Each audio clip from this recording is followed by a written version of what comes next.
Es diciembre y se celebra la tradición en mi pueblo. Se contagian de alegría los de afuera y los de adentro. Unos beben, otros bailan.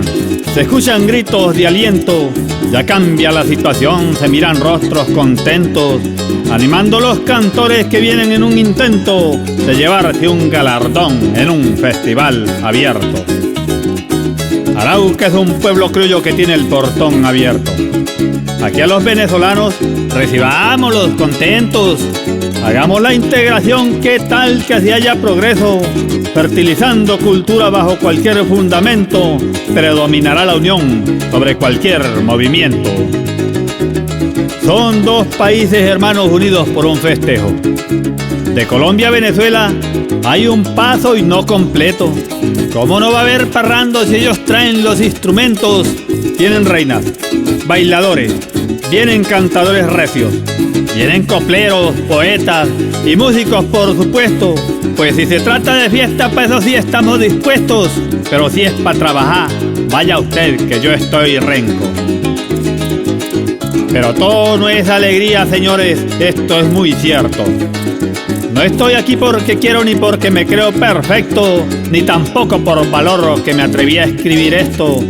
Es que la conciencia humana cada día va en retroceso, tal vez poniéndose adelante los otros vayan siguiendo. Mi canto lleva la angustia de un pajarillo indefenso que lo sacaron del nido para meterlo en un cerco. Yo le encontré una mañana que me despertó un lamento.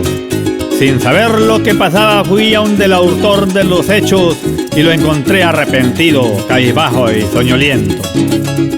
¿Qué le pasa al pajarillo?, pregunté pa' mis adentros.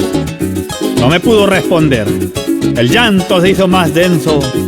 Sollozando en su amargura pudo mirarme un momento y pude leer en sus ojos su inigualable tormento. Sentí el hablar en el alma y copiarle el pensamiento. Al verlo cómo temblaba entre tanto sufrimiento, como un toro cimarrón sacó valor de su cuerpo y agachando la cabeza me dijo en un tono lento: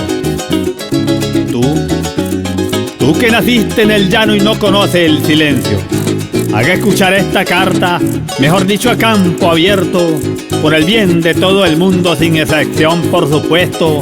Hágame ese gran favor y de una vez le agradezco, porque quizá no esté vivo cuando vengas de regreso.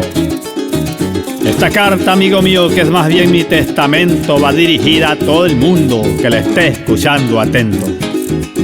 Las lágrimas que yo boto son sangre del mismo cuerpo que nos dejó el Dios creador, quien formara el universo, para vivir libre y tranquilo sin mencionar el secuestro que una vez por la codicia un hermano dio en invento.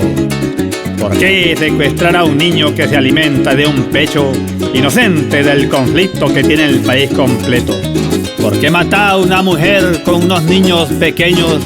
No hay cosa más humillante entre los seres perversos que la libertad de un hombre cambiada por unos pesos.